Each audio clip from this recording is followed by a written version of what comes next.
back about a potential and very serious threat to Jabot. I've stolen Kane's AI program. I want to make a deal with you. Are you interested?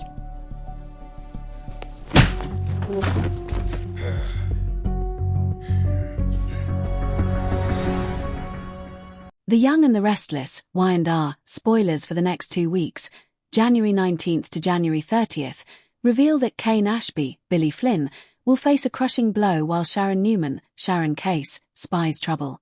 Mariah Copeland, Cameron Grimes, will also get an ominous message, so here's what Y&R fans can expect. During the week of January 19th to 23rd, Sienna Bacall, Tamara Braun, will overhear Nick Newman's, Joshua Morrow, Fatal Matt Clark, Roger Howarth, plans, so she'll race over to tell Victor Newman, Eric Braeden. Victor will insist on taking over for Nick and will make it clear that none of the Newmans will ever have to worry about Matt again. Nick will continue popping pills and will obviously be in a great deal of pain, so Sharon will observe all that and grow concerned. Sharon may sense that trouble is brewing if Nick keeps pushing himself too hard and ordering more painkiller refills. As for Billy Abbott, Jason Thompson, it looks like he'll be ready to accept Kane's Chancellor offer, but Victoria Newman, Amelia Heinley, will blow up at him over it. Sally Spectra, Courtney Hope, will also have a problem with Billy's deal, so she'll confront Kane and put him on full blast. Will Kane and Billy's agreement move forward anyway, or will it get derailed in the end? Either way, Victoria will refuse to accept the idea of Kane and Phyllis Summers, Michelle Stafford, running the show at Newman Enterprises. Kane will want to make this Newman takeover official, but Victoria will strike a blow that's going to hurt. Victoria might get in touch with Lily Winters, Crystal Khalil, and get her to video chat with Kane or something along those lines. Lily could at least call Kane to rip into him and point out that his kids are going to hate him even more thanks to all this Newman drama. Kane was surely expecting the backlash, but it'll still crush him a bit if Lily calls to berate him. As for Phyllis, she'll dig her heels in on this Kane alliance and will clash with Chelsea Lawson, Melissa Claire Egan, at Newman Enterprises as well. At the ranch, Victor will spot Nikki Newman, Melody Thomas Scott, in Jack Abbott's, Peter Bergman, arms, so that'll bring another round of hostility between Jack and Victor. Over with Holden Novak, Nathan Owens, and Audra Charles, Zuleika Silva, they'll speak with Amy Lewis, Valerie Pettiford, and try to smooth over any past mistakes. Next, Abby Winters, Melissa Ordway, and Devon Winters, Brighton James, will enjoy some time in the park, but things are about to take an alarming turn for their family. Mariah will get an ominous message as Ian Ward, Ray Wise, continues to haunt her mind, so it looks like she'll get the final push she needs to kidnap Dominic Newman Abbott Winters' Chancellor, last played by Rain and River Ware. It looks like a slightly older actor will take over the role of Dominic as this kidnapping storyline begins. Once the week of January 26th to 30th gets underway, Devon and Abby will realize Dominic is missing and fly into panic mode. Abby and Devon presumably won't know Mariah is involved at first, so this will become a mystery for them to tackle with Detective Burrows, Matt Cohen, help. As for Victor and Jack, their feud could turn into an alliance if they can keep a truce long enough. Jack and Victor will indeed try becoming allies at some point, so Kane and Phyllis may have a double threat ahead of them. The Young and the Restless spoilers say the next 2 weeks will force multiple characters to deal with whatever shocking news is on the horizon. Hold on to your Chancellor Park mementos, Young and the Restless fans, because the next 2 weeks in Genoa City are a masterclass in high-stakes drama, psychological warfare, and devastating betrayals. From a desperate cry for help that sends shockwaves through multiple families to a long-simmering secret that finally explodes, the canvas is set for a period of relentless tension and emotional upheaval. Here's your detailed, day-by-day breakdown of the must-see events from March 18th to March 29th. Week 1. A message in the static and foundations crumble. The week kicks off with a frantic energy that never lets up.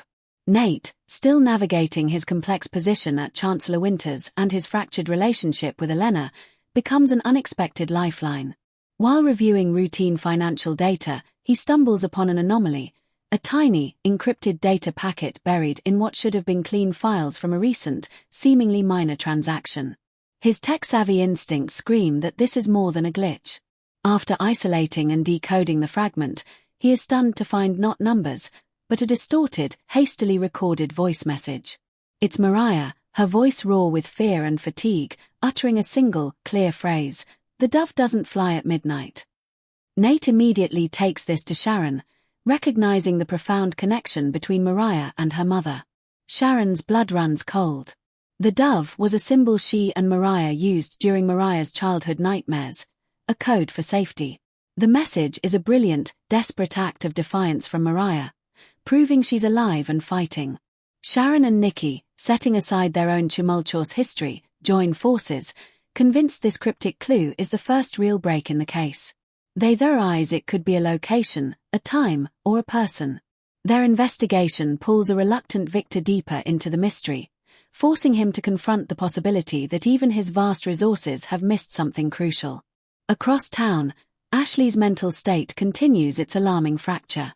The war between her personas, corporate titan Ashley and the manipulative, emotionally charged ally, escalates into open combat.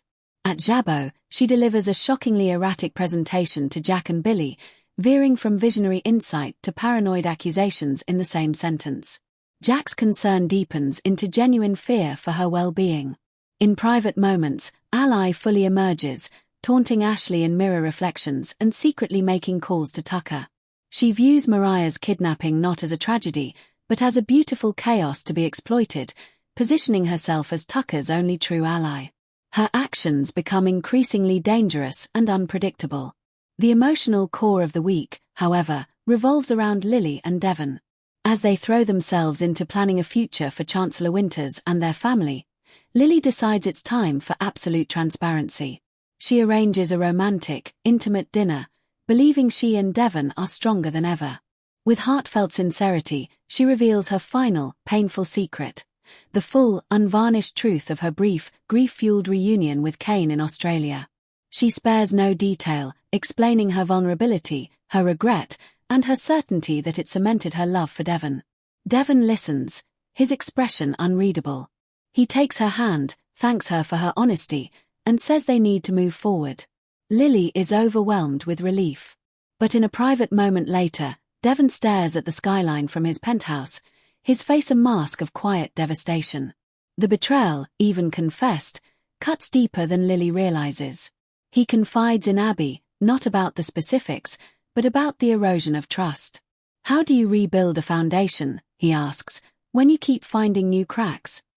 His emotional withdrawal is subtle but significant, and Lily begins to sense a new distance between them.